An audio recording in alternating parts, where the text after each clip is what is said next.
बाबा बाबा कुछ दिन रह गए हैं कुर्बानी वाली ईद में, हमें भी गोश्त मिलेगा ना बाबा। जिस पर बाप ने जवाब दिया, हाँ हाँ क्यों नहीं, बिल्कुल मिलेगा बेटा। लेकिन बाबा पिछली ईद पर तो किसी ने भी हमें गोश्त नहीं दिया था, अब तो पूरा साल हो गया है गोश्त देखे हुए भी। नहीं शाजिया, अल्लाह ने हमें भूखा तो नहीं रखा मेरी प्यारी बेटी, हर हाल में अल्लाह का शुक्र अदा करना चाहिए। डॉक्टर साहब कुर्बानी के लिए बड़ा जानवर लेकर आए हैं और मास्टर जी भी तो बकरा लेकर आए हैं। हम गरीबों के लिए ही तो कुर्बानी का गोश्त होता है, अमीर लोग तो सारा साल गोश्त ही खाते हैं। आज ईद उल अजहा है, मौलवी साहब बयान फरमा रहे हैं कि कुर्बानी में गरीब मस्कीन लोगों को नहीं भूलना चाहिए, उनके बहुत हकूक होते हैं। खैर शाजिया का बाप भी नमाज अदा करके घर पहुंच गया। घंटा भर इंतजार करने के बाद शाजिया बोली, बाबा अभी तक गोश्त नहीं आया। बड़ी बहन राफिया बोली, चुप हो जाओ शाजिया, बाबा को तंग न करो। वो चुपचाप दोनों की बातें सुनता रहा और नजरअंदाज करता रहा। काफी देर के बाद जब कहीं से गोश्त नहीं आया तो शाजिया की माँ बोली, सुनिए मैंने तो प्याज टमाटर भी काट दिए हैं, लेकिन कहीं से भी गोश्त नहीं आया। कहीं भूल तो नहीं गए हमारी तरफ गोश्त भिजवाना, आप खुद जाकर मांग लाएं। शाजिया की माँ, तुम्हें तो पता है आज तक हमने कभी किसी से मांगा नहीं, अल्लाह कोई ना कोई सबब पैदा कर देगा। दोपहर गुजरने के बाद शाजिया के इसरार पर पहले डॉक्टर साहब के घर गए और बोले, डॉक्टर साहब मैं आपका पड़ोसी हूँ, क्या कुर्बानी का गोश्त मिल सकता है? ये सुनना था कि डॉक्टर साहब का रंग लाल पीला होने लगा और हकारत से बोले, पता नहीं कहाँ कहाँ से आ जाते हैं गोश्त मांगने, और तड़ाक से दरवाजा बंद कर दिया। तौहीन के एहसास से उसकी आंखों में आंसू आ गए और शाजिया का बाप भोजल कदमों से चल पड़ा। रास्ते में मास्टर जी के घर की तरफ कदम उठे और वहाँ भी वही दस्ते सवाल। मास्टर जी ने गोश्त का सुनकर अजीब सी नजरों से देखा और चले गए। थोड़ी देर बाद बाहर आए तो शॉपर देकर जल्दी से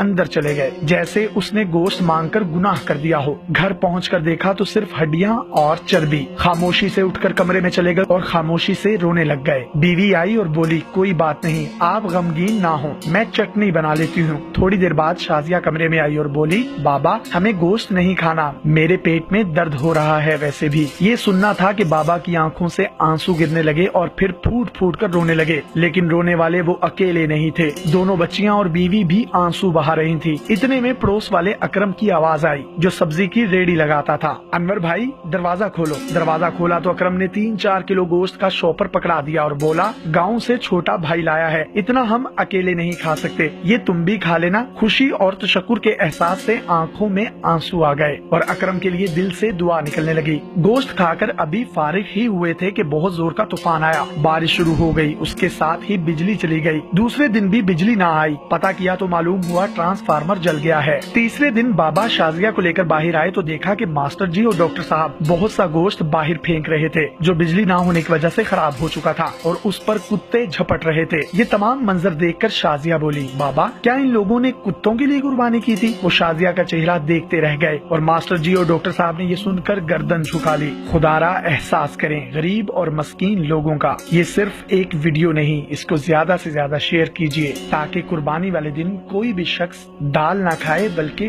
गोश्त खाए। मजीद इस तरह की वीडियोस हासिल करने के लिए आप हमारा पेज डेली पाकिस्तान भी लाइक कीजिए। अपने मेजबान यासिर शामी को इजाजत दीजिए। अल्लाह हाफिज।